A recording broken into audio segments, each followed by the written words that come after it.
Walid niku musuh besar Nabi. Umar bin Khattab zaman niku nggih musuh besar sinten? Kanjeng Nabi. Terus ada Abu Lahab, ada Abu Jahal. Yang paling terkenal sastrawan Walid bin Mughirah. Bapaknya Khalid, itu Khalid bin Walid bin Mughirah. Nah Abu Jahal jenenge Amr bin Hisham. Nah lakopane Abdul Hakam bin sinten? Bin Hisham. Piyambake min Bani Makhzum. Niku ketika dengar Quran, niku komentare Walid ma huwa bikalamil bashar. Ndak mungkin omongan manusia seurut itu. Sehingga Walid ketika disewa para penggede Quraisy untuk mendiskreditkan Quran dan menandingi apa yang dibawa Muhammad berupa Quran, Walid setelah mendengarkan Rasulullah dan dia tetap tidak iman tapi tetap komentar ma huwa bikalamil bashar, bahwa Quran itu tidak mungkin omongan manusia atau karangan manusia. Sampai jadi asbab nuzul innahu fakkar wa qaddar faqutila kaifa qaddar summa qutila kaifa qaddar summa nazar summa nazar. Kemudian Walid itu berpikir enake ngomentari Quran iku apa ya summa nazar. Bareng dipikir-pikir enake piye ngomentari Quran nazar maknane mikir. Summa nazar bareng dipikir-pikir gak tok summa abasa wa basar. Abasa ku merengkut srai nak kabeh ngomentari omongane Muhammad urwe Pak. Darane omongane menungso aku luwih pinter iso nandingi. Nak tak arani wahyu ordere harus bilang itu ndak wahyu. Ordernya saya harus komentar itu ndak wahyu. Summa nazar, summa abasa wa basar. Akhirnya sesuai ordernya. Summa tawalla napa? Wastakbar terus faqala in hadza illa sihru yusar. Wae sebelane dekne terus tawalla niku mengo wastakbaru sombong. Akhirnya dia ngomentari in hadza illa sihru yusar. In hadza illa qaulul bashar. Pertanyaannya seperti ini. Kalau dari awal Quran itu salah menurut tatanan bahasa Arab, tentu mereka menyaingi itu gampang. Nyatanya ndak. Walhasil akhirnya mereka itu sampai nyewa wong sing ahli ngarang sastra. Nasar. Disewa larang-larang itu jenenge Musailimah. Untuk sing maca Musailamah, sing maca napa Musailimah.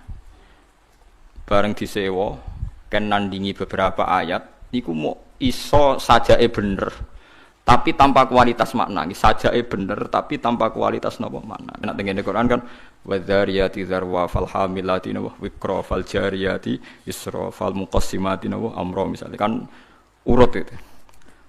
Sama-sama roh akhirnya dan ada kualitas makna napa wadzariyati dzarwa fal hamilati saterusé. Dekne ora mau cerita wattokhinati tokhna demi perempuan sing nutu gabah wal khobizati khobza bariku terus gawe roti soe wes bareng ordere nyaingi alam nasroh laka sodrok ndekne ngarang ad-difta umat difta wa ma adraka ad-difta soe orderan bener terus ordere meneh kon nyaingi alam taro kaifa fa'ala rabbuka biasa bil fil ndekne nggih karangan al filu mal fil wa ma adraka mal fil lahu khurtumun tawil wa dhailuhu qasir.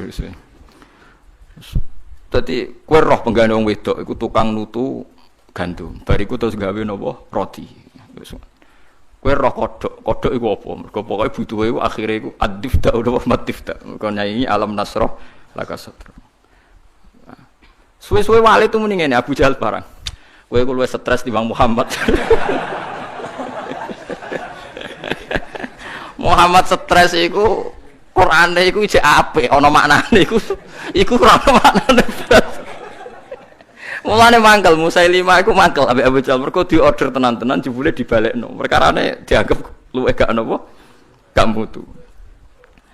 Mulane Quran wani nantang kul fa'tu bi asyri suwarim mislihi napa muftariyat. Sebagian ayat kul fa'tu bi suratim mim misli.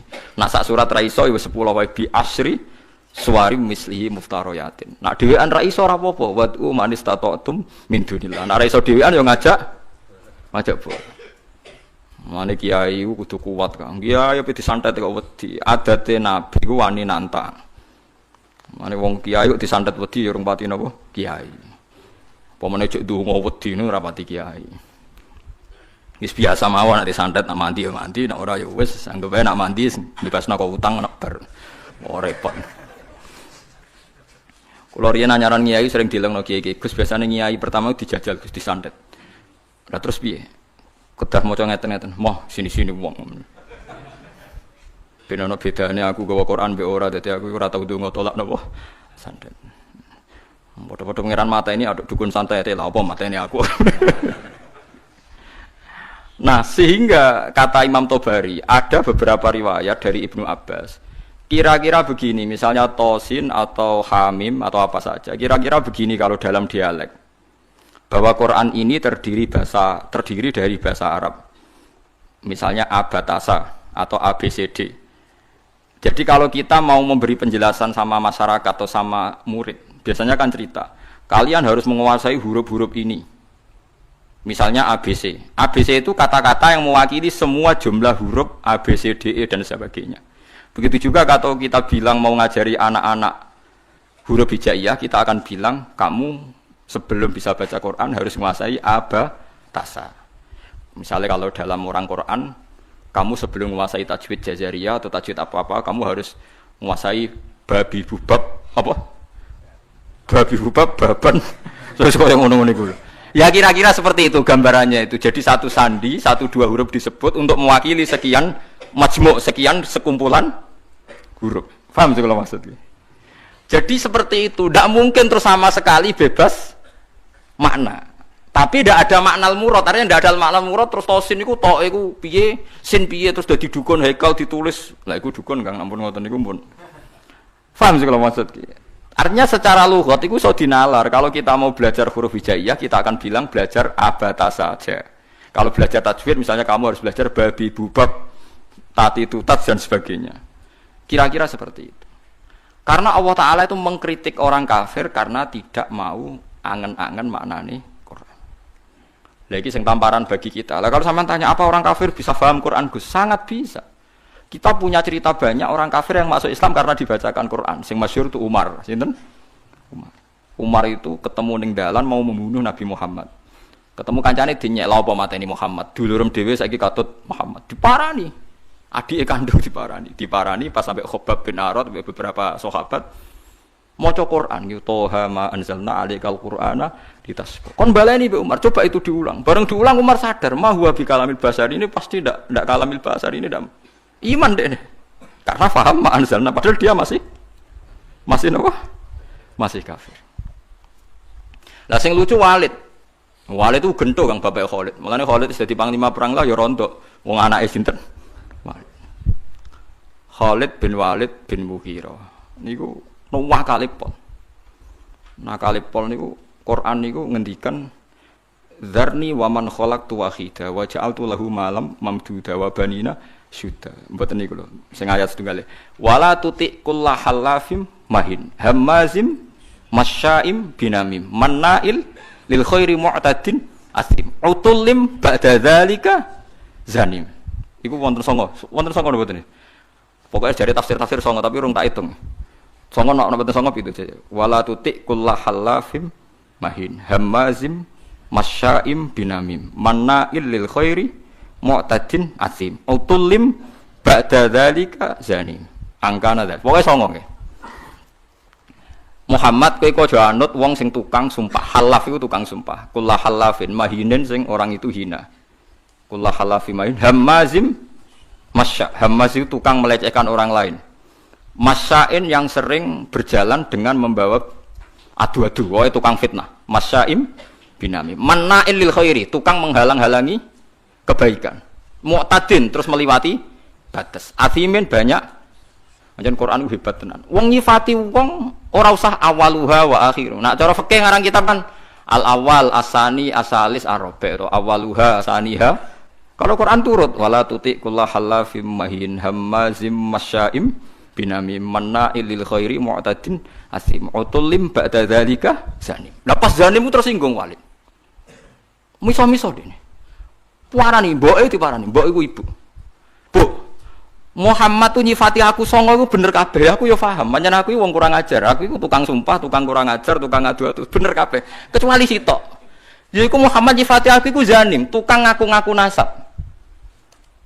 Padahal Muhammad orang-orang bodoh nih lucu kan, padahal dia kafir.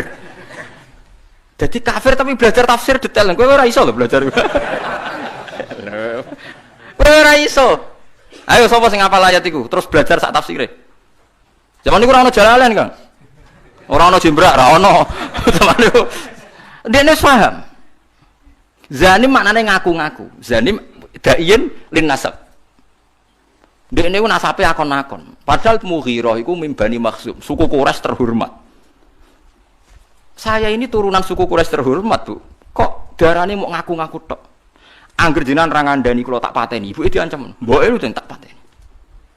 Mergo sifat songo iku aku sing 8 paham kecuali sitok. Pancen tak akoni kesalahanku iku 8 iku. Kecuali sitok. Tapi Muhammad gak ngaragoro, dene ngomong Muhammad iku ora ngaragoro. Dadi wala tuti' kullahallafim mahin hammazim masya'im binamim manna'il lil khairi mu'tadin asim utullim ba'da dzalika zanim. Akhire ibuke ngaku, ngene lho, Cung. Bapakmu ku impoten. Cerita kok elek ngono. Bapakmu ku impoten. Impoten ra iso ngeloni aku. Aku iku dunyane ku aku akeh, dunyane bapak emak akeh nasab terhormat. Famak kanat niraiya min nafsi. Akhire aku iku dipajangi tukang angon. Pokoke butuhe duwe anak ya kowe iku. Mulane kowe darani kuras dinyek Quran mau ngaku-ngaku. Fabu katil karoi bapakmu tukang angon iku. Kurang ajar Muhammad. Omongan kok kabeh bener. Kurang ajar Muhammad. Omongan kok kabeh bener. Lha Quran ora sekedar bener kan. Note ku yo enak. Nak wong biasa ngarang kebenaran kan nganggo prosa sing ya nganggo prosa gak iso kan ngomong bener nganggo sajak kan angel kan. Ngomong bener sik nganggo nopo? Sajak. Nak ngomong bener nganggo prosa kan gampang. Iku nganggo nopo? Sajak.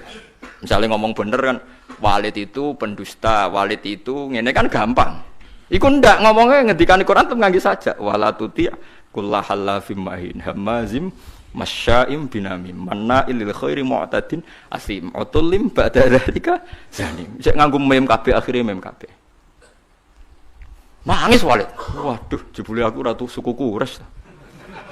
Mergo bapake napa? Impoten. Mangkel sekolah mboke. Bu, kok iso aku darani wong Quraisy mau sekedar akon-akon. Cek ceritane piye ora tak pateni jenengan. Wong Arab ngaku mboke. Cung bapakmu sugih tapi apa? Impoten. Inin ana kiai maca anin. Inin iku napa? Impoten. Iku Quran. Dadi wong kafir iku iso paham. Mergo umpama wong kafir gak paham, Allah gak ndek alasan nyalahno wong kafir gak iso angen-angen Quran. Piye pas Quran turun niku khitope kadang wong kafir. Mu jelas to kul ya ayyuhal kafirun ya la budu mata budun. Qul lil ladzina kafaru satughlabuna. Nah apa laku lek sampean. Lah aku iso nyontokno akeh, kurang akeh. Lha ya kul ya ayyuhal kafirun khitope sapa? Wong kafir. Mergo berharap supaya Islam. Misalnya kul huwallahu ahad pertama ya gara-gara wong kafir mat. Kita ini sering punya Tuhan kita itu misalnya dari batu atau dari emas. Nah, pangeran kok apa mat? Mereka memikir Tuhan itu ya pikiran mereka Tuhan itu ya batu yang dipahat atau apa. Terus Allah nurono kul huwallahu ahad. Allahus terus wong kafir paham. Berarti hebat mat pangeran. Mergo bahannya ndak materi. Ya kasih Islam. Pertama takwane kurang ajar. Coba lah Mat, kalau kita ini biasa punya Tuhan, kalau kamu punya Tuhan yang beda dengan kita, materinya dari apa? Amin dhahabin, am hajarin, an fiddatin, kita kok dari emas atau dari perak atau dari batu. Kanjeng Nabi kon nerangno qul huwallahu ahad, Allahus samad, lam yalid wa lam yulad wa lam yakul lahu kufuwan. Dia akeh sing iman. Mulane kan arah paham Quran kudu isin, tapi alhamdulillah kita ora wong Arab, dadi dia alasan mergo kita ora wong napa Arab. Sing ngono wae sampeyan takoki pangeran, marbuka. Bahasa Jawa mawon.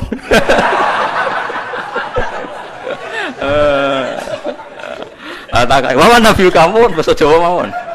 Ah, gendengan mungkin akhir sing ra iso bingung.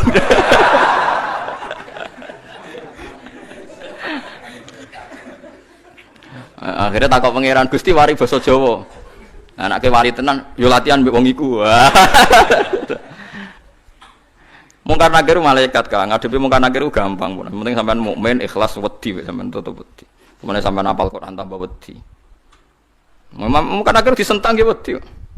Masyhur teng kramate Sayyidina Umar. Habib alim nak cerita niku masyhur, termasuk kramate Sayyidina Umar, Sayyidina Ali pas Umar kapundhut iku donga njuk muka syafah. Kepengin roh mletene Umar tok akhirat ta ora. Mletene ngono ning donya tukang nyentaki wong tok akhirat ta ora. Jangan-jangan nak ketemu kan akhir jicing wedi mulai. Walhasil Sayyidina Ali iku muka syafah roh pas Umar ditakoki mungkar nakir. Mungkar nakir teko dengan wajah sing duha ilani, wajahnya menakutkan.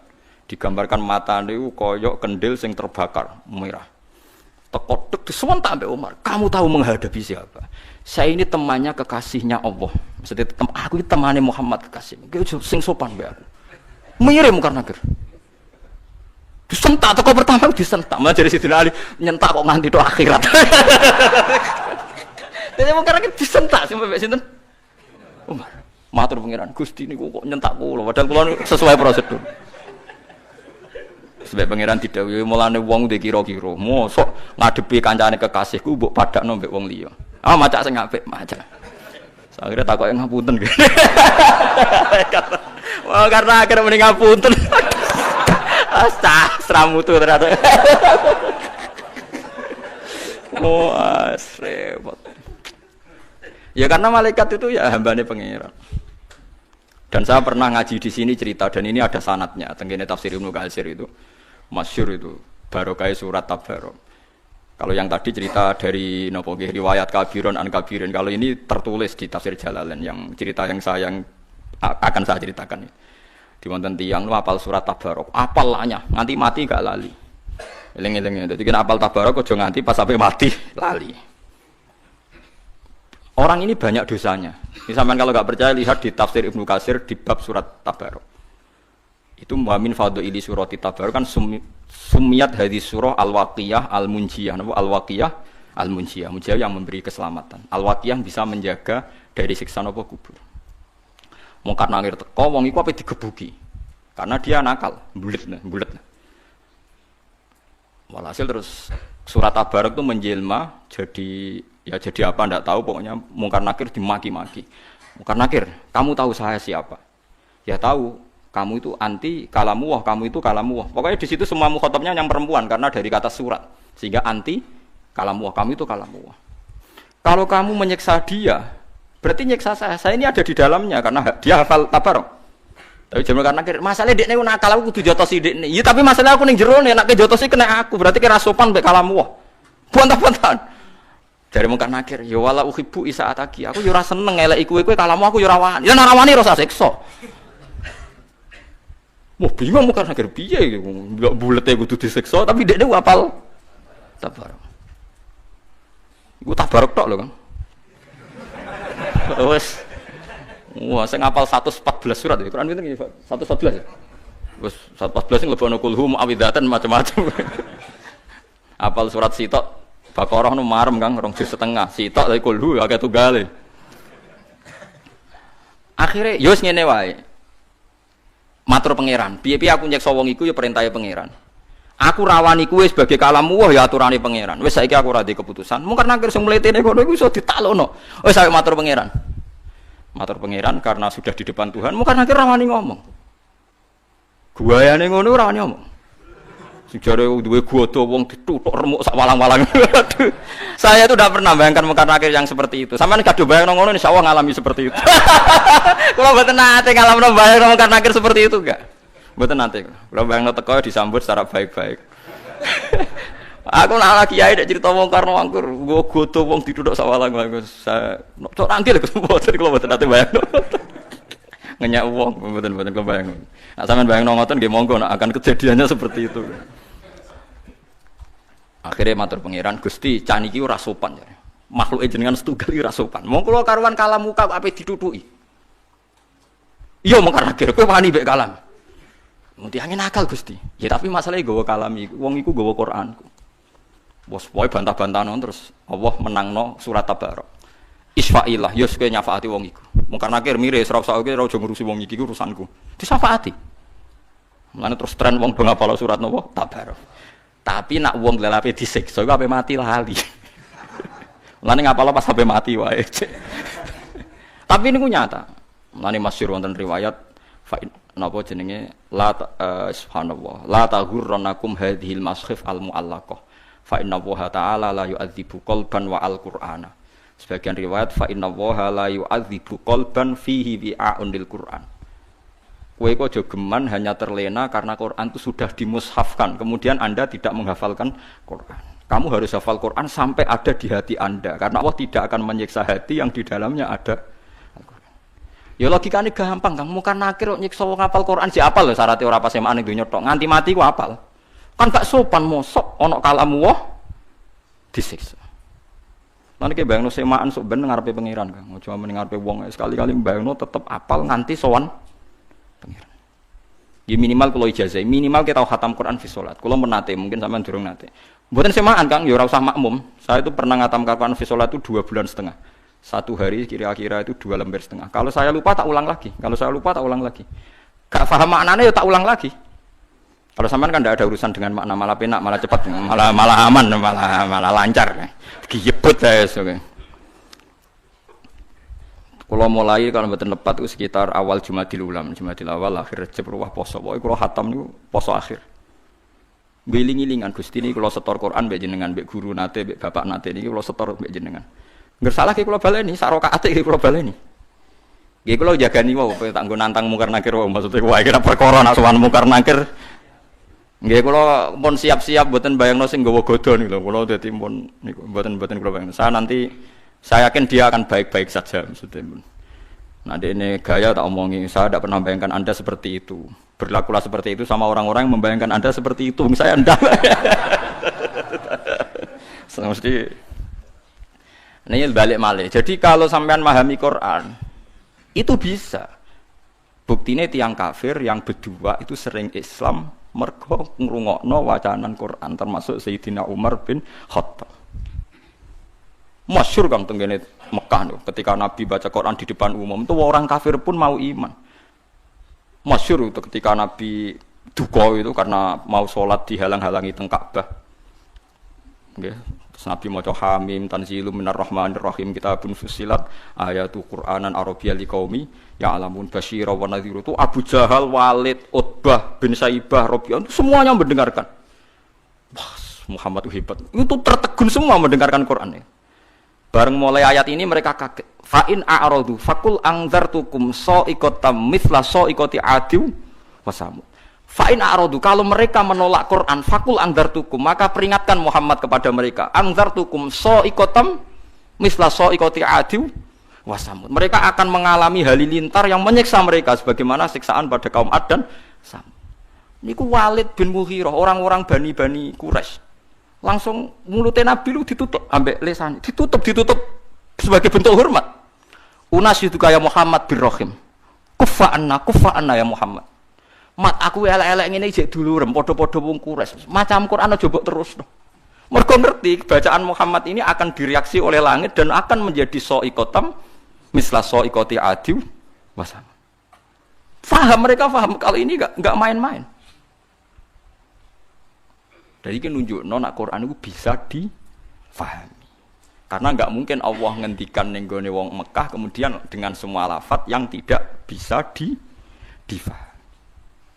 Paham sih kalau maksud. Nah, karena kita sekarang problem kita kan kita ndak orang Arab, enggak tahu ngaji.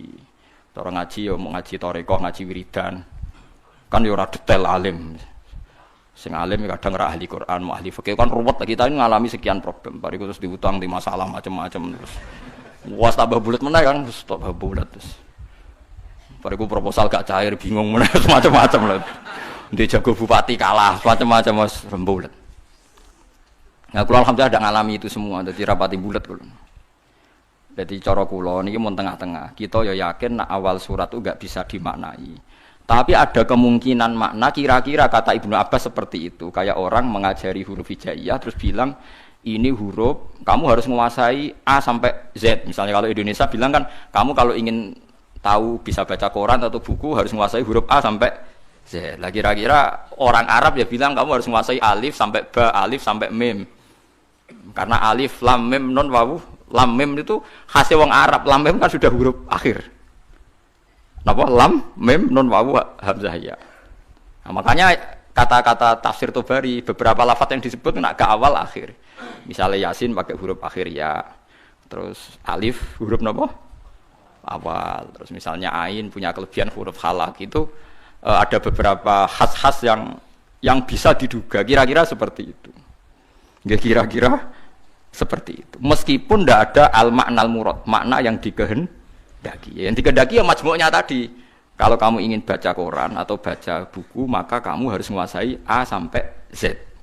Maksudnya A sampai Z bukan ABC sampai Z. Ya kira-kira seperti itu. Ya, maksudnya maknanya adalah ya rangkaian yang bisa disusun menjadi kalimat atau kata-kata. Paham sih kalau maksudnya? Nah, jadi cuma tafsir Jalalain karena dia tafsir ringkas, dia tidak mau resiko. Kira-kira penggemar sampean-sampean ini kiai, jadi pokoknya Allahu a'lamu bimuradihi fidzalik. Ngono ae kok repot pokoke mulai ngarep nganti guri. Tapi sebenarnya Imam Suyuti itu hanya ketika ngarang Jalalain bilang begitu. Di kitab-kitab yang lain yang besar tidak seperti ini. Nah, karena jenengan tidak punya kitab itu, ya milih yang punya saja. Bismillah iki wae kok repot apa? Kok repot ya milih sing apa alam napa bimuradihi fidzalik. Jadi paham gitu. Terus niki peringatan ke jenengan kula. Terus Quran itu bisa dijelaskan. Lan ngantos sak mangke niku tiang-tiang kafir sekalipun niku mboten saged, Kang. Seperti kemarin saya melihat berita-berita di Inggris di Vatikan seperti itu.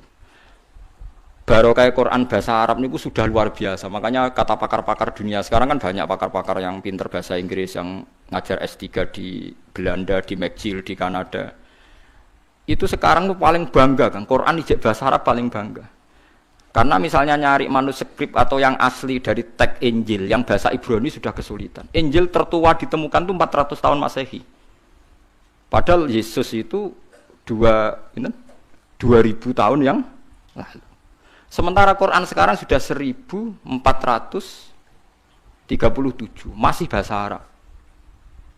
Jadi gampangane cara nerangno Quran itu gampang. Muhammad wong Arab, kalamu bahasa Arab. Nah misalnya kan terangno, Yesus iku wong Ibrani, Injile bahasa Indonesia. Basa Jawa. Kok ning Papua ya basa. Wong kon golekno sing bahasa Ibrani ndi, pokoke ana. Lah ya ning ndi pokoke ana. Lah lucune dicari di Ibrani saja di Israel sana. Ya wis ra ono sing ning negara bahasa Ibrani wae.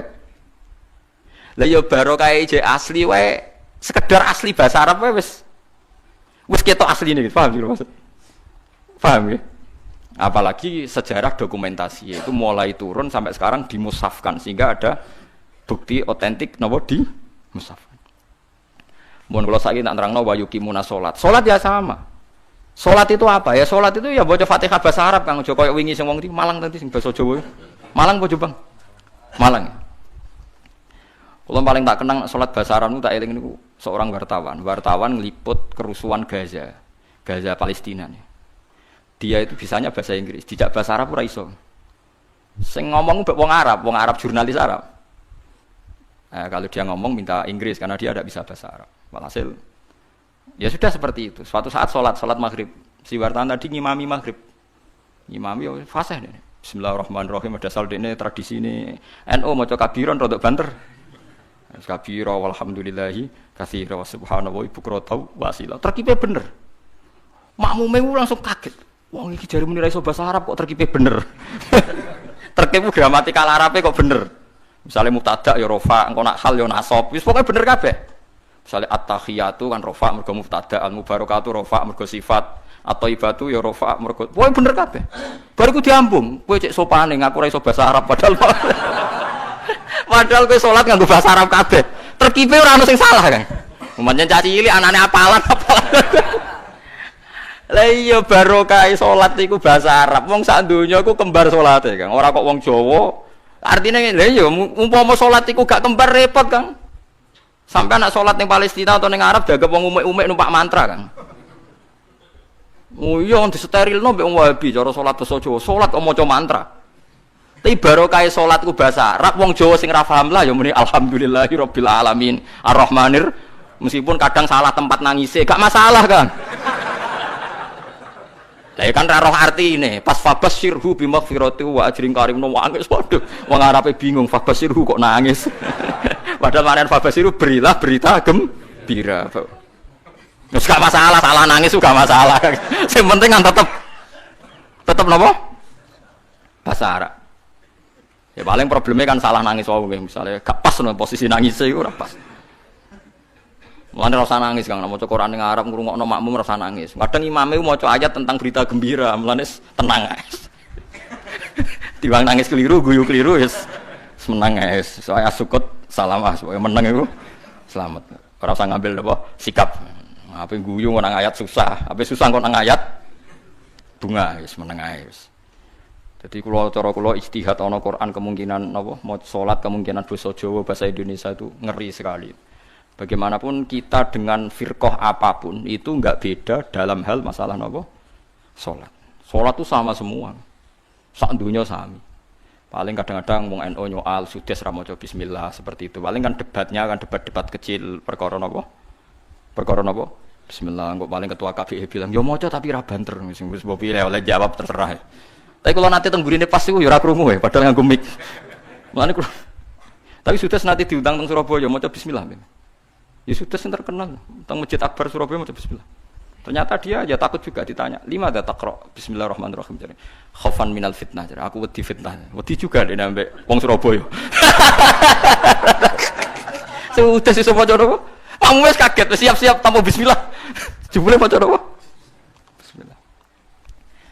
Jadi do kaget do, kok maca napa? Bismillah. Ya bagus lah. Belum napa maca napa?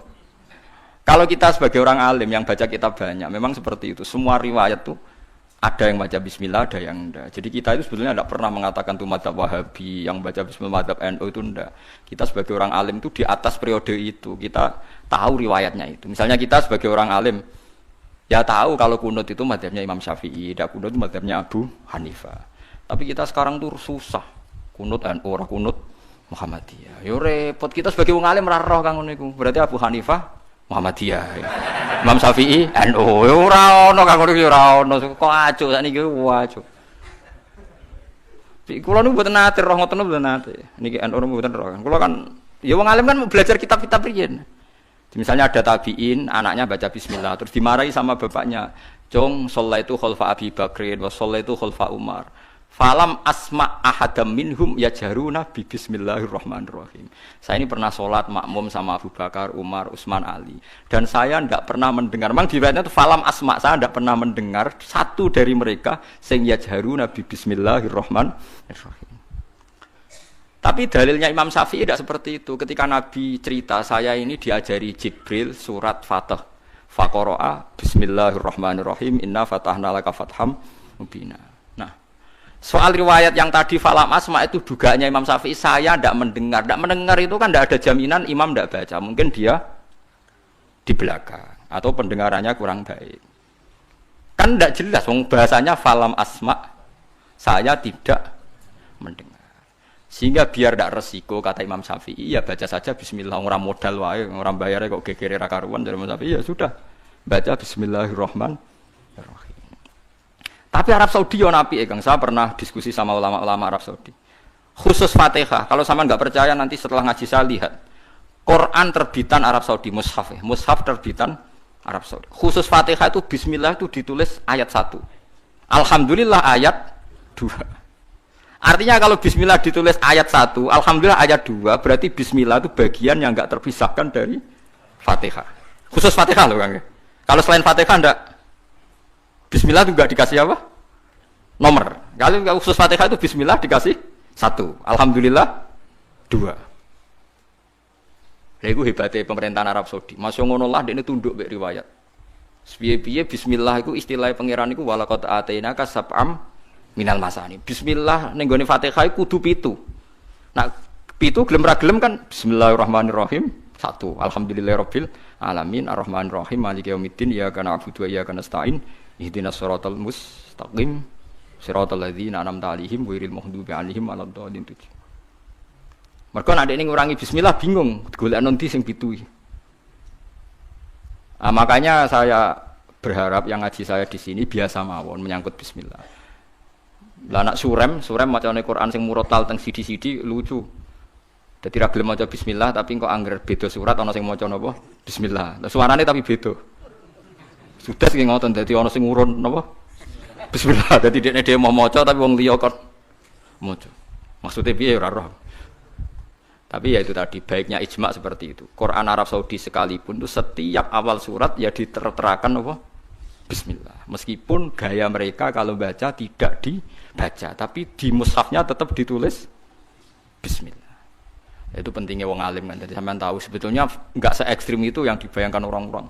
Ono khilaf sitok maca bismillah sitok ora, amatir Kang. Mboten seperti itu. Tak jamin antar ulama itu tidak ada masalah. Sing terkait napa? Bismillah. Karena riwayatnya itu falam asma ahadam minhum. Saya itu ya saya tidak mendengar. Karena dalam fikihnya itu tak warai Kang, sampean ben fanatik mazhab Syafi'i. Sebenarnya Imam Syafi'i itu ya manusia, sampean bisa tidak cocok. Tapi masalahnya kan otaknya jauh. Otaknya jauh, ilmunya jauh.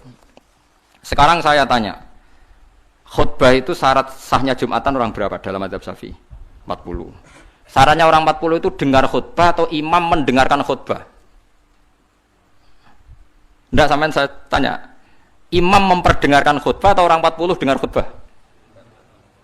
Loh beda. Makanya harus ngaji itu serius, ngaji mondok rahatam gitu. Misalnya saya jadi imam, khotib. Yang dengarkan saya orang 40. Bisa saja yang 2 itu kopok. Tidak dengar memang karena kopok. Atau yang 4 omong-omongan, nggak ngurusi. Tapi imam tetap dengan suara yang pengandaiannya orang normal itu dengar. Makanya kata fikih-fikih Syafi'i, wa yajibu isma'u arba'in wa illam yasma'u fi'lan. Yang penting seorang khotib memperdengarkan suaranya yang andekan dalam keadaan normal orang 40 itu dengar. Wa illam yasma'u meskipun hakikat mereka tidak dengar. Karena mungkin omong-omongan, ada suara mobil, bising, tidur, gosip, macam-macam. Makanya itu perdebatan fikih. Yang wajib itu isma'u arba'in atau sama'ul arba'in. Memperdengarkan atau hasil apa? Dengar. Lah baca bismillah ya seperti itu. Yang penting itu imam membayangkan mereka dengar atau hasil dengar. Paham sih kalau maksudnya? Makanya perdebatan fikih itu pasti seperti itu. Misalnya seorang guru, sementing seorang guru atau kiai itu memahamkan. Dia sudah pakai bahasa yang baik, intonasi yang baik. Apa hakikatnya mesti Anda paham? Kan enggak juga. Mungkin sembulat mikir tanggal buat dibayar BPKB sesuk macam-macam ono ngaji sembah sumpah ngaji ngono sumpah.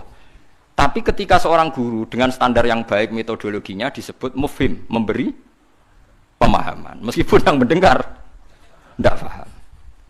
Atau orang lain tuh paham, padahal gurunya buruk karena otaknya sudah baik. Omongan keliru paham. Wah, itu malah hebat. Wong pancen wis pinter. Lah ya makanya jadi perdebatan dalam mazhab Syafi'i. Ya, perdebatan ulama sampai seperti itu. Dalam khutbah itu yang penting orang 40 dengar atau yang penting adalah khotib memperdengarkan. Paham gitu maksudnya? Jadi itu beda. Lah ulama itu mikir sampai ngono Kang. Ya bulet tenan wis. Ngono kok mbok bantang, ngono mikire wis tok ngono kok mbok bantah. Kowe mikir mau mikirnya berarti kandani terus mulai mikir. Wong ilmu terlambat kok mikir bantah ulama sing wis mikir lama. Mulai kalau seneng nak debat ayo ulama-ulama riyen lucu-lucu debatnya. Makanya dulu abahnya Said Muhammad itu Said Alawi itu pertama kali menangi ada mukabbir saut, ada mik. Ya mik seperti ini. Ulama-ulama Mekah janggal. Ini sah apa ndak Jumatan dikhutbahi pamik. Karena syaratnya makmum itu mendengarkan suara khotib. Padahal dengan adanya mik suara khotib itu menjadi lirih. Kan nggak mungkin bengok-bengok sudah ada mik. Berarti yang didengarkan mereka itu suaranya mik, suaranya speaker, bukan suara khotib. Andaikan tanpa mik kan nggak terdengar. Mulai kontroversi, sah apa ndak sah? Terus Said Alawi, abahnya Said Muhammad bilang, kalau orang nggak bisa melihat kecuali pakai kacamata, itu akad B-nya sah apa ndak? Karena kalau sah berarti dia yang lihat itu tidak dia, tapi pakai kacamata. Wong kalau kacamata yang dicopot, tidak bisa melihat. Oh ya ndak sah. Berarti enak dia jadi orang yang nggak pernah maksiat, karena melihat perempuan di mana-mana juga dianggap tidak melihat. Mulane ana santri beling nang delok wong wedok jare delok kokoco. Perkarane gak delok wong wedok tapi delok gambare wong wedok. Berarti wong kacamataan ora tau maksiat. Tapi cara kula luwih maksiat meneh karena dia kalau marung itu jual belinya enggak sah terus. Berarti makan barang haram terus. Ya toh? Kalau orang pakai kacamata melihat perempuan tidak dosa, berarti kalau dia jual beli juga tidak sah. Berarti kalau makan haram, jual belinya tidak sah. Terus semenjak itu ulama-ulama Wahabi mulai mentoleransi, ya sudah gitu aja kok repot, sudah anggap nopo sah. Pakai kacamata gitu nopo sah. Dulu awal-awal ada teknologi itu ada perdebatan seperti itu. Terus ada perdebatan lagi. Sekarang kesunatan jawab adzan apa jawab suara muadzin? Loh, mulai bingung tuh sampai lagi orang tahu ngaji. Kalau suara muadzin sekarang ada masjid modern terutama kalau Ramadan.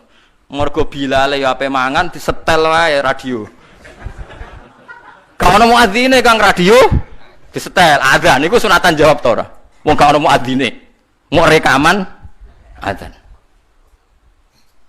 Nah, ora tau mikir to sampean. Ya ono kiai kados teng daerah sarang biasa, wonten adzan teng masjid napa-napa sing radiusnya kan 1 kilo. Ngaji diterusno. Alasannya ini tidak suara muadzin, andai kan tidak pakai speaker kita tidak dengar. Ya dianggapnya tidak dengar, tenang aja maca. Karena sekarang itu repot kan. Tapi kalau melihat adzan itu kalimat yang sakral, mendengar kalimat sakral, misalnya, sama saya tanya, kesunatannya itu mendengarkan bacaan Quran atau mendengarkan pembaca Quran? Bacaan Quran kan, kamu yakin kan kalau rekaman Quran didengarkan sunat enggak? Sunat, padahal tidak ada yang baca. Karena yang sunat memang mendengarkan bacaan Quran, bukan pembaca, bukan mendengar pembaca Quran. Lah ulama mikir nganti kok ora pusing. Ngono mikir abot ngono jebule wong sowan mau njuk pangestune kula pengen buka toko. Waduh. Musibah. Mikir tenan-tenan jebule konsumene mau takok njuk donga perkara buka napa? Toko ben laris. Nak laris nyalano jare dungane ra mati. Nak laris jare perkara dekne telaten buka. Aduh seloro kabeh dadi ulama. Lan kula jak istisqa ora pati gelem. Ngono niku misale udan jare musim. Nak ora udan jare kiai ra mandi bareng udan jare wis musim mergo Desember. Lah niki kiai teng daerah kula wis pinter kerja istisqa kok orang musim udan do gak gelem. Takok kiai sing ahli falak, iki wis musim to urung? Dereng, ampun sakniki istisqa. Yakin kula radio kula niku kiai dadi melok dil-dile niku dadi kula. Dadi ora kiai sing ahli falak iku.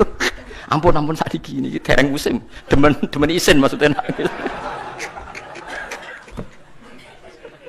Wah, kiai saiki do pinter Kang wis ndake. Lah dikritik terus ora ono sing nyalami templek, mbok dikritik tok wis atok diakali ae. Bareng wis diitung musim hujan kira-kira udane Selasa, istisqa Senin. Mati Kang rinane udan. Mergo daerah liya sing ra istisqa ya udan juga. Terus wayahe. Lho nek nabi beda Kang, nabi ku iso ngatur malaikat udan, gak wani Kang malaikat. Nabi ku wong paling diwedeni malaikat sak donya. Dadi ketika nabi khutbah ana wong desa ya Rasulullah halakatil amwal donya rusak gara-gara ana udan ngene-ngene. Nabi tangane diangkat njuk udan malaikat bagian udan terus bingung kabeh langsung udan saat itu juga. Sing wani sapa? Lah malaikat iku karena Nabi ngutus udan terus sampai seminggu ora ono instruksi stop. Wah, malaikat terus repot ngadepi malaikat tuh. Wah, akhirnya saiki ora rusak perkara kekeringan tapi rusak mergo sapine untane do katut banjir. Jumat berikutnya ya Rasulullah halakatil amal sakniki rusak malih tapi ora perkara ora ono banyu tapi kebanteran banjire. Wah, akhirnya Nabi ndonga meneh mau didelok tok langit. Allahumma khawalena wala alena mandek. Mulane Abu Hanifah itu menolak salat istisqa. Dia bilang ketika Nabi dulu itu ndak istisqa. Cukup sambil khutbah beliau ndonga. Tapi Nabi mandi ngerasa istisqa, rasa lapangan, rasa macam-macam. Nabi sing senandingi Nabi sinten. Nah kita kan akhir-akhir mandi kan. Satu ilmiah sithik wae. Iki rong musim yo enteni sabar wis ngono jujur ae. Allah kagungan adat ana musim Shawaif, Rabi, Kharif. Musim piro sekawan gini falak ya napa? Iya, sekawan iki. Kharif kula ora arape ya Kharif, Rabi, Sita, Shawaif. Rabi kok cara kene kok. Ora rendeng ya ora ketiga wae. Semi, ora Eropa ngene ora mareng ya, mareng. Rabi labuh, Sita musim hujan, Shawaif musim ketiga. Difahami terus dadi kiai ku angel. Mulane ulama-ulama sakniki sering berdebat ngoten. Yang penting itu orang 40 mendengar atau khotibnya memperdengarkan. Makanya suara muadzin itu kita menjawab suara muadzin pas suara speaker. Karena kalau sekarang rusak kabeh, sama ndelok teng kitab fikih misalnya teng Fathul Wahhab, teng Fathul Muin. Orang itu wajib mendatangi Jumatan sejauh mendengar suara muadzin. Nah, ngoten sebagai sejauh mendengar suara muadzin. Asumsinya muadzin itu di menara yang tinggi, ma'ahudu is-sauti, suara itu enggak bising. Berarti kira-kira itu hanya sekitar 500 meter. Ngantos sak kilo nggih, Pak? Mboten nganti kan. Saiki suara nganggo speaker bianter 3 kilo wae. Krungu. Wong nek sound sistemnya apik. Apa wong sing krungu 3 kilo wajib Jumatan di tempat situ, wong di situ yang memperdengarkan 3 kilo nyerang daerah lain. Ya ta ora. Sampeyan ora tau mikir ngono to? Ora tau dawuh ahli fikih. Jadi perlu diketahui ada 3 nabi yang seperiode. Satu Ibrahim dan Nabi Lut. Ibrahim itu sama Nabi Lut itu pernah paman. Kedua Nabi Musa dan Harun. Sebetulnya yang jadi nabi itu Nabi Musa, tapi Nabi Musa karena alsak lisannya ndak jelas, minta Nabi Harun, ya tentu minta kepada Allah supaya Nabi Harun jadikan nabi. Terus ketiga Nabi Isa dan Yahya. Yahya bin Zakaria, terus Isa ini pernah keponakan Zakaria. Kira-kira kalau di Jawa ya misanan antara Yahya dan siapa? Isa. Jadi ada 3 nabi yang seperiode. Tapi yang paling berkompeten, yang sederajat kira-kira seperti itu hanya Isa dan Yahya.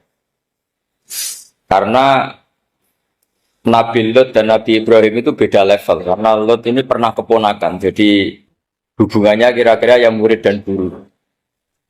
Terus Musa dan Harun itu juga nggak level, karena Nabi Harun ini jadinya Nabi itu atas permohonan Nabi Musa. Sehingga meskipun Harun itu kakaknya, tapi nggak berani bantah. Jadi Nabi Musa itu dalam cerita, beliau itu alsak. Alsak itu lesannya agak kedal. Tapi ini alsak yang barokah. Jadi dulu ceritanya Musa kecil karena dia seorang Nabi, beliau seorang Nabi. Itu kalau melihat Fir'aun itu mantelnya bukan main. Padahal kecilnya dirawat Fir'aun. Singkat cerita mulai kecil sudah usil. Kalau melihat Fir'aun itu ya jenggotnya dipakai mainan. Pokoknya nakal. Lama-lama Fir'aun curiga, dasar orang Israel. Nabi Musa ini turunan Israel. Lama-lama Fir'aun itu yakin kalau itu sengaja. Akhirnya Fir'aun mau membunuh Musa. Terus kata istrinya Fir'aun, Musa itu masih anak kecil. Jadi seperti itu ya bawaan anak kecil, bukan bawaan kebencian terhadap orang Kipti, orang Mesir. Kalau dalam bahasa kitab kuno Mesir itu Egypt Al-Kipti, makanya disebut Maria Al-Kiptiyah. Kalau orang sekarang bilang Egypt itu bahasa kunonya Mesir itu Al-Kiptiyah. Nah, memang secara bahasa Arab Mesir itu nggak mungkin, bahasa Arabnya Mesir itu nggak mungkin karena Misro itu maknanya kota. Jadi kalau kamu bilang kamu kemana, ke Misro, ke kota, lah ya kota mana, ya kota Mesir, itu bisa debat kusir. Jadi ya kayak kita lah, kita sekolah di mana? Di madrasah. Madrasah terjemahnya apa? Sekolah. Nah, kemudian oleh istrinya Fir'aun ya gini saja, buktikan kalau Musa itu masih anak kecil. Masyhur itu dalam cerita, dikasih bara api sama apel. Sebenarnya Musa kecil ini sudah pinter mau milih apel. Sama malaikat Jibril diarahkan tangannya itu ngambil apa? Bara api terus dikunyah. Itu yang menyebabkan lisannya Musa itu alsak, agak pelat. Nah ketika jadi Rasul itu akan repot karena nanti harus pakai penerjemah. Jadi seorang Rasul tapi lisannya tidak apa? Cakap. Akhirnya Nabi Musa realistis ngendikan ketika diutus, wa akhi Harun wa afsahu minni lisanan fa arsilhu ma'yarid ayyusaddiquni inni akhafu ayyukadzibun. Ya Allah, saudara saya Harun itu lisannya lebih fasih. Tolong jadikan dia Rasul sebagai penguat saya. Akhirnya Allah mengabulkan doanya Nabi Musa, kemudian Harun dijadikan sebagai apa?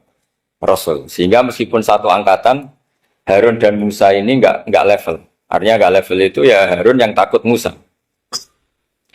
Terus ketiga ini Nabi Yahya dan Nabi Isa. Ini umurnya ya seangkatan, kecerdasannya, jadi nabinya sama-sama mulai kecil. Kita tahu Nabi Yahya termasuk yang diberi khitab Allah, ya Yahya khudil kitab bi quwwah wa atainahu hukma sobiyya. Yahya berpeganglah kitab secara kuat dan dia saya kasih kenabian ketika kecil. Sama dengan Nabi Isa yang disebut wa yukallimun nasa fil mahdi wa kahla. Sehingga karena selevel, dua nabi ini menjadi figur besar dalam manhaj, dalam metode dakwah. Dua, karena masih misanan, jadi kalau Jawa kira-kira mirip misanan. Dua nabi ini kalau memilih satu kampung, itu kalau Nabi Yahya, itu milih kalau singgah di satu kampung, Nabi Yahya mesti tanya, orang sini yang paling soleh siapa, yang paling baik siapa. Ya terus singgah atau nginap di rumahnya orang baik tadi. Tapi kalau Nabi Isa enggak, orang sini yang nakal siapa, yang paling beling siapa. Terus Nabi Isa singgah di situ. Akhirnya ada pertanyaan dari Nabi Yahya, lima tanzilu ala syirarin nas. Kenapa kamu selalu singgah di orang-orang nakal? Syiror itu orang-orang nakal.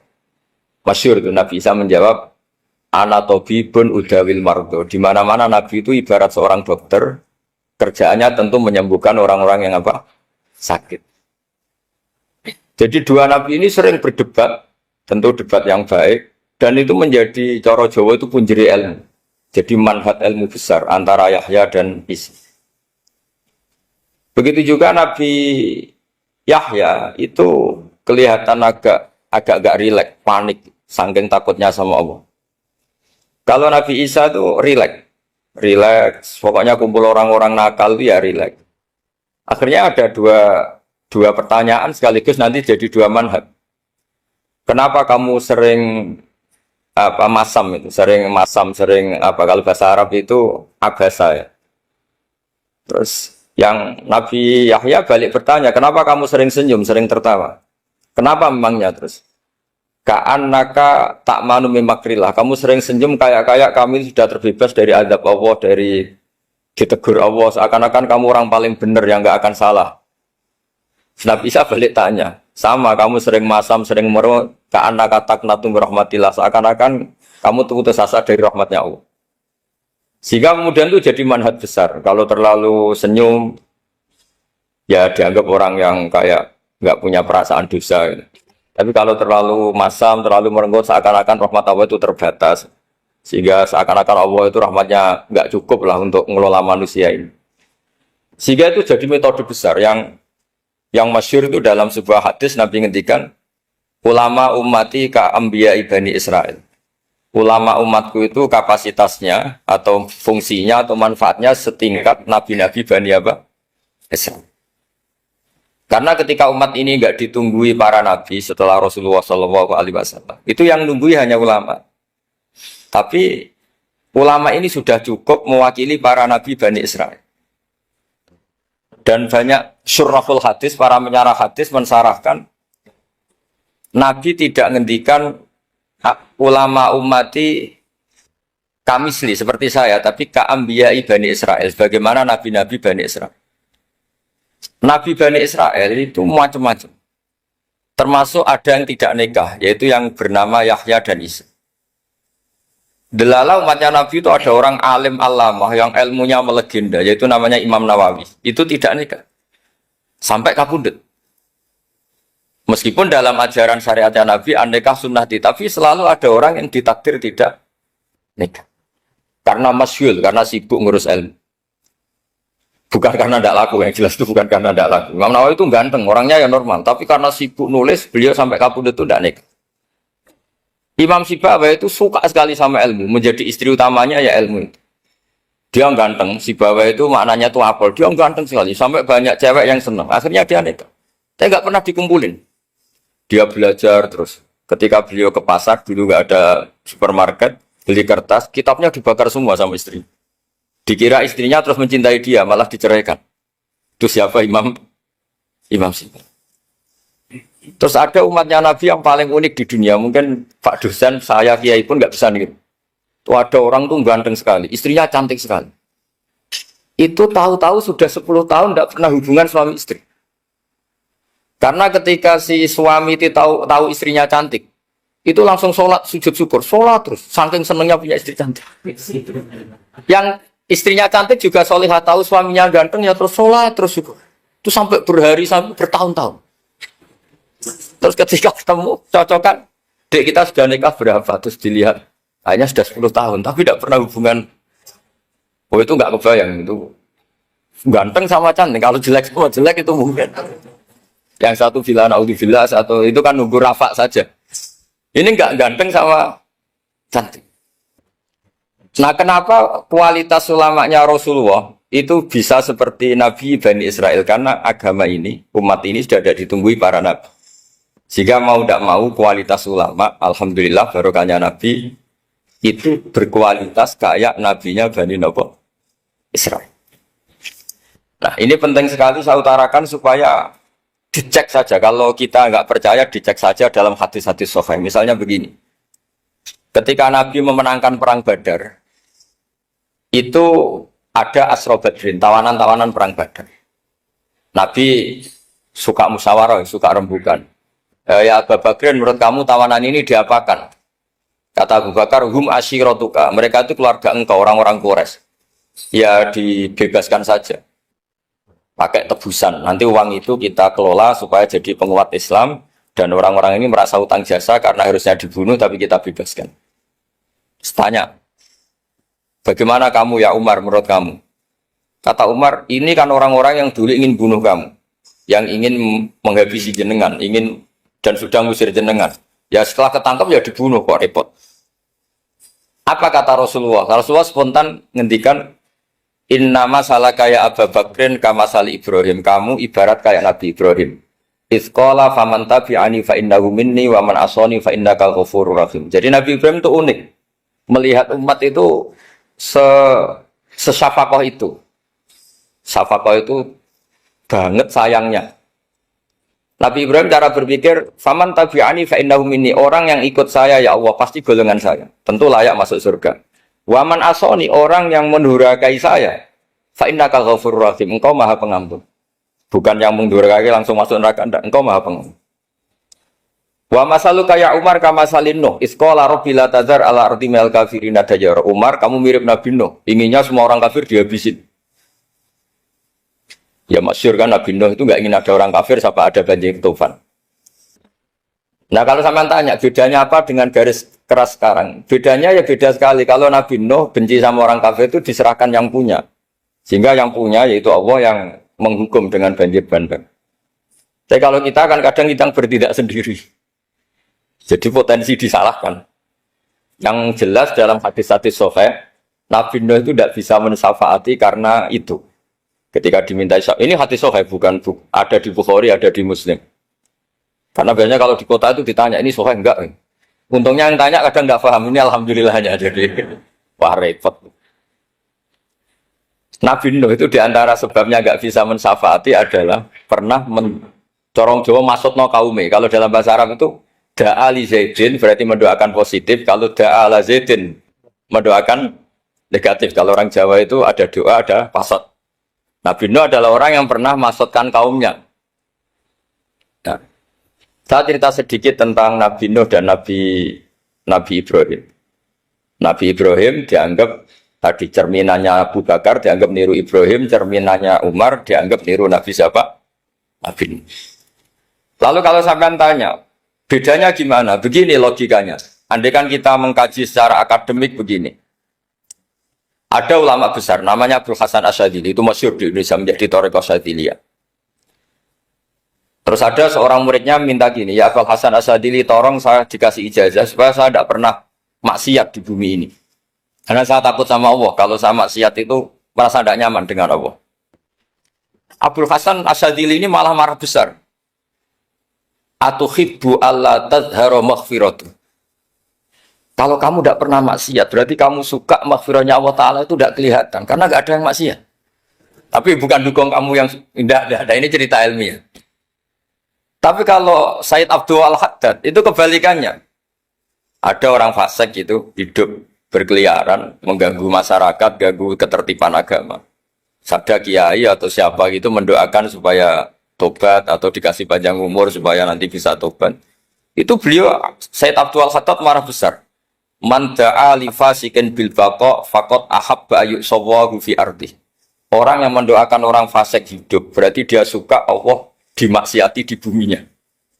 Jadi akhirnya jadi kutub besar, yang satu Sadziliyah, yang satu Ad-Dadi. Kenapa ya? Karena tadi yang satu cerminan Nabi Isa, yang satu cerminan Nabi Yahya. Sebagaimana sabda Rasulullah tadi, apa ulama ummati ka anbiya'i bani Israil. Juga masyhur dalam aplikasi pengajaran juga gitu. Masyhur sekali dalam kitab-kitab diceritakan. Kalau Said Abdul Haddad, kalau ada orang sowan itu, kamu ngaji sama siapa? Sama si A itu. Pernah nangis gak pas ngajar? Gak pernah. Udah gak terus, gak usah diterusin ngaji orang seperti itu. Hatinya atas ya, wong ora iso nangis ya.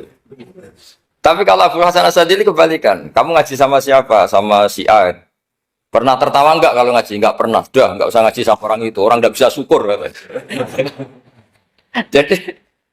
jadi itu manhaj besar. Nah akhirnya orang-orang kayak kita ini enggak jelas semua. Nangis ya bisa, syukur, guyu ya bisa. Cuma celakanya kalau kita nangis karena tidak punya uang, kalau guyu karena punya uang, itu masalahnya. Tapi kalau wali-wali dulu enggak. Kalau senyum ya karena saking yakin rahmatnya Allah itu wasiat rahmatu. Kalau nangis, ya karena takut azabnya Allah. Kalau kita kan enggak, sangat-sangat materialistik. Ini yang membedakan kita. Sebenarnya nangis dan senyum itu satu keharusan, karena Allah punya madharul jalal. Ketika Allah dengan sifat keagungannya, maka kita ini seorang Jawa serakot bersenyum. Tapi Allah itu kadang sebagai madharul jamal. Adanya satu keasikan. Sehingga yang merengut itu yang salah. Makanya dalam ilmu tasawuf, kutub wali itu hanya dua. Allah dengan madharul jalal, dengan Allah yang madharul jamal. Contoh madharul jalal misalnya gini. Ketika Nabi Musa ingin melihat Allah, saking kangennya ingin melihat Allah, Rabbi arini anzur ilaik, ya Allah saya beri hak untuk melihat engkau. Allah dengan jalalnya gini, Allah itu qadim, superior. Tentu gak layak tersentuh barang hadis itu makhluk. Sehingga ketika falam matajalla rabbuhu lil jabali ja'alahu dakka wa kharra Musa sa'iqa. Sehingga enggak levelnya apapun hebatnya Nabi ini tetap makhluk. Sementara Allah itu qadim. Enggak kuat. Makhluk yang fana ini, yang profan ini enggak kuat. Enggak kuat menampung zat yang qadim, yang superior. Sehingga gunung pun hancur. Nabi Musa pingsan. Tapi ketika Allah dengan madharul jamal itu Allah dengan keindahannya, dengan kasih sayangnya, memberi hak makhluknya untuk melihat. Nah, di sini ini Allah sering ngendikan wujuhu yauma idzin nadhirah ila rabbiha nadhirah. Nanti ada wajah-wajah yang di surga itu melihat saya kata. Tapi apakah betul melihat kayak saya melihat dosen, melihat Pak Rektor, melihat teman-teman itu tidak bisa. Karena Allah itu qadim, sehingga meskipun manusia ahlul jannah melihat Allah, tetap Allah ngendikan la tudrikuhul absar wa huwa yudrikul absar. Karena Allah di balik jamalnya ya punya jalal, di balik jalalnya juga punya jalal. Sehingga selalu di Quran itu diulang beberapa kali supaya proporsional. Nah, kenapa ahli sunnah tetap berkeyakinan Allah bisa dilihat? Logikanya begini. Fa inna kulla maujudin yasihu ayyura. Allah itu zat sing nyata-nyata wujud dan punya eksistensi. Di mana-mana sesuatu yang wujud itu layak untuk bisa dilihat. Lalu pertanyaannya gini, kenapa kita tidak bisa melihat sekarang kok nunggu di akhirat? Karena mata kita sekarang itu profan, fana. Sementara kita setelah di surga, tubuh kita didesain abadi. Ya, saya ulang lagi ya. Setelah kita di surga, semua fisik kita ini didesain abadi. Tentu karena desainnya sudah abadi, layak melihat zat yang abadi. Tapi pertanyaannya, kenapa tidak bisa ikhatoh, tidak bisa melihat sampai faham, la tudrikul absar? Karena abadi kita itu diabadikan. Sebagaimana surga abadinya diabadikan. Neraka ya diabadikan. Sementara Allah abadi dengan dirinya sendiri. Yaitu Al-Qayyum. Atau dalam bahasa ngajinya Qiyamuhu binafsi. Nah lalu pertanyaan, makanya Mu'tazilah itu menentang betul kalau orang di surga bisa melihat Allah. Cara berpikir Mu'tazilah, melihat itu artinya yang dilihat ada arahnya. Sementara Allah terbebas dari arah. Tapi kata ahli sunnah cara berpikir tidak seperti itu. Melihat itu pokoknya tahu. Nah, tahu karena mata itu karena kita ditakdir tahu itu karena mata. Sebetulnya yang menjadikan tahu itu tidak mata. Ya kalau tahu ya tahu saja, bukan harus pakai mata. Itu cara berpikir ahli sunnah wal jamaah. Jadi sabri ya bocoran.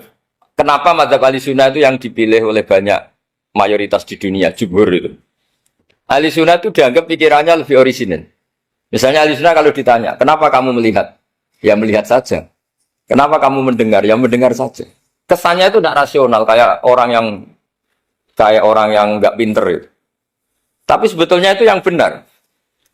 Jadi cara berpikir Ahlussunnah itu melihat itu menjadi tahu.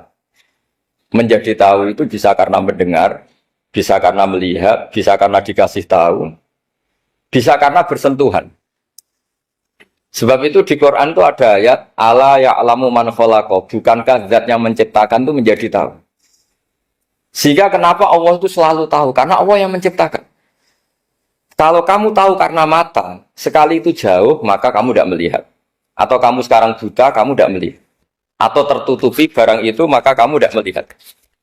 Tapi kalau kamu tahu karena kamu menciptakan, maka akan melihat terus. Misalnya saya ini tukang batu.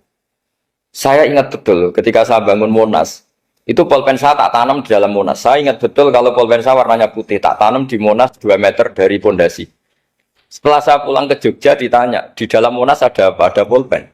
Posisinya 2 meter dari pondasi. Kenapa saya tahu? Karena saya yang menciptakan. Nah, karena menciptakan ini sehingga tahu saya akan terus-menerus. Tapi kalau tahu karena mata sekali barang itu tertutupi, nggak tahu. Misalnya saya tahu jenengan karena dekat sekali jenengan kemana-mana saya sudah tidak tahu.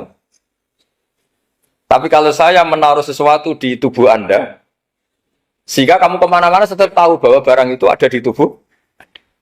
Nanti kalau ada yang protes, tapi bisa saja Gus barang itu dicuri orang kemudian Anda tidak tahu. Yang menjadi tidak tahu karena saya sudah tidak menciptakan suasana itu. Selagi saya yang menciptakan, maka akan tahu terus. Nah, tapi karena Allah ini menciptakan semua yang ada di bumi, maka Allah tahu terus. Jika Allah tahu cara bikin kuman, terus tahu bahwa manusia itu punya kuman, kumannya punya organ, organnya juga punya kuman. Mesti gak kebayang. Kamu bayangkan kayak, makanya Allah itu kalau cerita sederhana, innallaha la yastahi ayyadriba masalam ma ba'udatan fama fawqaha. Allah itu tidak malu bikin perumpamaan nyamuk, karena nyamuk itu lebih dahsyat timbang gajah. Para pematung itu disuruh bikin gajah masih mampu. Bikinkan patung gajah, mungkin masih sanggup. Tapi kalau tak suruh bikin patung nyamuk, nggak usah bikin hidup, patungnya saja sekecil itu. Padahal nyamuk kecil itu punya organ tubuh. Lalu bikinnya organ tubuh nyamuk itu kayak apa? Organnya punya kuman, kumannya punya organ, organnya juga punya kuman. Sehingga orang-orang alim itu baca nyamuk itu lebih jadi ayat Allah ketimbang melihat dinosaurus. Tapi sekarang orang itu nggak tertarik ceritanya. Jadi beda perasaannya orang alim sama orang awam. Kalau orang awam tuh melihat mukjizat kan yang dasar-dasar kayak dinosaurus, gajah, wow gitu. Kalau orang alim nggak, malah melihat nyamuk. Nah, kealiman seperti itu terjaga di umatnya Muhammad, di umatnya Rasulullah Muhammad SAW. Karena ketika umat ini nggak ditundui para nabi, itu Allah menjamin Muhammad, ulama umatmu nanti punya kemampuan seperti nabi. Tentu tidak dalam keutamaan ya, keutamaan tentu nggak sekelas sama nabi. Kenapa itu terjadi? Karena tadi para nabi ini mewakili sekian karakter. Kalau kita sangat mencintai Indonesia, maka kita akan tegas siapapun yang ingin menghancurkan Indonesia. Itu kira-kira cerminan Nabi Nuh. Kalau kita sangat mencintai Allah, maka kita akan benci sebenci-bencinya sama orang yang mendurhakai Allah. Tapi masalahnya, Allah yang kita cintai itu memaklumatkan diri kalau bersifat ghafur, pengampun. Jika kalau kita terlalu kasar, ini kan yang kita cintai bersifat ghafur kok kita kasar. Di sini Nabi Ibrahim. Beliau sangat mantau sekali sama yang durhaka sama Allah. Tapi kalau mau mantau gimana? Zat yang mengajarkan itu bersifat ghafur. Maka kita mau tidak mau. Makanya ada riwayat mengatakan takhallaku bi akhlaqillah, kamu bertata krama kayak akhlaknya Allah. Akhirnya ya sudah, kita mau apa coba? Kira-kira kalau kamu mencintai seseorang, itu potensinya kan dua, protektif. Ada telepon, itu dari siapa? Cewek atau cowok, protektif. Itu bukti cinta atau bukti suudon, kan tidak tahu. Tapi misalnya kamu cinta perempuan terus, WA-an sama lelaki gak apa-apa, jalan sama lelaki gak apa-apa, sama masa lalunya pacarnya juga gak apa-apa. Itu cinta apa pembiaran? Kan sama-sama gak jelas. Nah kira-kira mencintai Allah itu kira-kira analoginya seperti itu. Kalau yang satu protektif, Allah harus zat satu-satunya yang disembah. nggak boleh didurhakai, nggak boleh dikhianati kok. Sehingga ini sangat keras sekali. Nah, ini Nabi Nuh. Di sini ada Nabi Ibrahim karena orang yang zat yang kita cintai bersifat ghafur. Jika kalau kita terlalu tegas beda dengan sifatnya Allah yang bersifat ghafur. Nah, umatnya Nabi seperti itu mulai dulu. Ada yang moderat, ada yang keras, ada yang setengah keras, setengah moderat. Ada yang ngambil sikap, oh udah mangan turu, ngenteni mati. Nah, itu lebih baik itu timbang punya ijtihad tapi gak jelas, mendingan. Itu ada riwayatnya. Suatu saat ibadah akhir umatku terbaik adalah tidur. Maksudnya tidur itu gak ngambil sikap, masyhur itu. Saya beri riwayat yang ada di Bukhari Muslim. Satakunu fitanun. Al-qa'id fiya khairun nal-qa'im wal-qa'im fiya khairun nal-masi wal-masi fiya khairun nas-sa'i. Nanti di akhir zaman itu banyak fitnah. Kata Rasulullah, yang duduk lebih baik ketimbang yang berdiri. Yang berdiri lebih baik ketimbang yang jalan. Yang jalan biasa lebih baik ketimbang yang jalan bergegas. Man tasyarrafa laha tastasrifu. Fitnah itu adalah siapa yang terlibat maka akan semakin parah. Sehingga semenjak itu ulama berpikir nanti di akhir zaman kalau ada fitnah, itu sebaiknya orang ngambil sikap sepasif-pasifnya.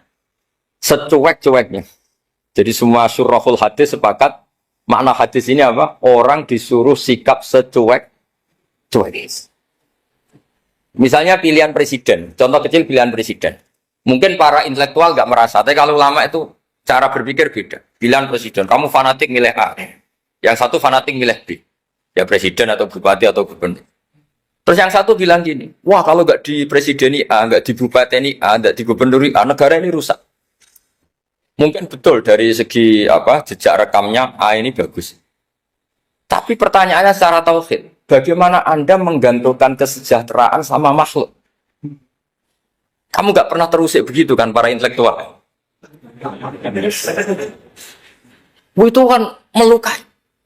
Bagaimana mungkin Anda menggantungkan kesejahteraan dengan seorang makhluk? Wah kalau di presiden A pasti Indonesia makmur, kalau bupati A pasti Sleman makmur, pasti Bantul makmur.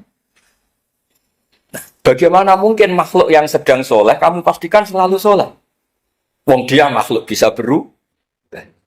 Sementara yang B misalnya fasik, wah kalau dipimpin B pasti rusak negara.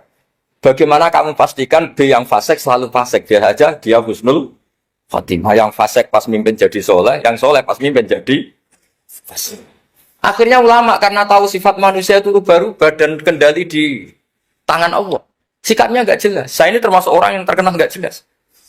Karena kalau ditanya, Gus sampean pilih presiden mana, bakti mana? Sanut pangeran sing dadi aku loyal. Wah, anut pangeran yo kacau. Wah, kowe kacau menan anut pangeran kan. Ini kan sudah tidak sambung karena pikirannya ulama. Memang nggak beda, cara berpikir ulama itu beda. Bahkan bapak saya itu kalau didik saya itu begini. Kalau meseli saya atau ngirim saya dulu itu kan pakai mesel. Ini uang kamu 500.000 untuk kamu. Mesti ditambahi 100.000 ini untuk buat jajan sama teman-teman.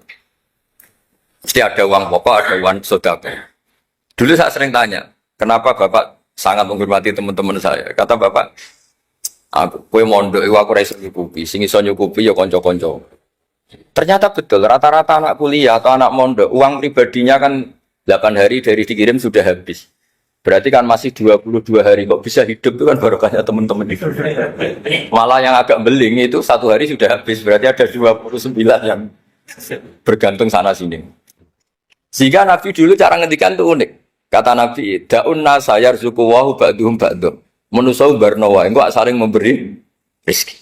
Ketika ada collab, Medina itu pernah collab, terus sekarang pernah defisit. Beberapa pakar ekonomi datang ke Rasulullah, ya Rasulullah, sa'ir, tolong dikasih harga standar. Tapi apa jawabannya Nabi? La tusa'iru fa inna Allaha huwal musa'ir. Kamu jangan kasih harga, Allah sendiri yang menentukan harga itu. Terus kata Nabi, kenapa engkau begitu ya Rasulullah? Ini negara harus ditentukan harga karena gini-gini. Kata Nabi, saya tidak ingin ketemu Allah dalam keadaan dolim. Tapi ini tentu di teori ilmu modern ini masalah. Tapi menurut orang modern. Tapi kalau menurut ilmu hakikat itu nggak akan masalah. Misalnya, kenapa Nabi tidak menentukan harga dalam keadaan negara seperti itu? Jawabannya pakar-pakar hakikat. Ya saya ulang lagi pakar-pakar hakikat. Begini, misalnya ada orang menimbun supaya nanti harganya mahal ini. Terus ditimbun terus sampai nunggu harganya mahal. Lama-lama dia sadar kalau timbunannya nggak ada gunanya karena ternyata orang nggak beli. Nah, ketika orang tidak punya kemampuan beli, yang menimbun juga tidak punya uang. Nah, tapi kalau sampean tanya, tapi Gus nak tuku barang pokok kan kita mati karena kehabisan stok. Itu masalah tauhid Anda. Bagaimana mungkin kamu bayangkan seorang makhluk tidak bisa hidup atau nggak dapat rezeki? Nabi itu orang yang sampai ke derajat hakikat dari tidak pernah bayangkan gitu. Salah sampean jadi orang yang tauhidnya masalah. Sehingga terus bayangkan, wah kalau negara ini kayak, wah kita makan apa? Kalau negara nggak stabil, wah kita gimana? Itu tidak bisa seperti itu. Dulu ketika kita dijajah Belanda, itu kiai-kiai kita, Mbak Hasyim Asy'ari, Mbak Ahmad Dahlan, mondoknya di Mekah. Sampai alim alama, dua beliau, Mbak Hasyim sama Mbak Ahmad Dahlan itu ngajinya sama-sama Syekh Khotib Minangkabau. Cuma Mbah Hasyim lebih menekuni ke Syekh Mahfud Termas, yang satu menekuni Syekh Khotib Minangkabau. Jadi dua beliau itu ngaji di guru yang sama. Mbah saya, buyut saya itu ya sudah mondok Mekah. Itu zaman dijajah Belanda. Sekarang kita agak dijajah, agak mondok di sana. Buyut saya itu zaman itu sudah haji. Buyut kelima saya. Itu dulu kalau ingin cari tempat yang teduh, itu masuk ke gua. Itu masuk gua itu hanya kepalanya saja. Kakinya masih di luar.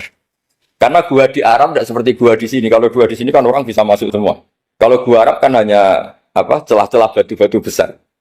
Sehingga ketika Rasulullah hijrah ke Madinah, singgah di Gua Sur, kata Abu Bakar gimana? Andai kan ya, ada orang kafir di depan gua. Kata Abu Bakar gimana? Andai kan mereka melihat kakinya, pasti melihat kita. Karena gua di sana itu satu tubuh tidak bisa masuk penuh. Kalau gua di sini kan ada yang mobil saja bisa masuk. Nah itu bahasa ya kalau mau istirahat itu masuk gua, separuh badan di dalam gua, separuhnya masih di tuh.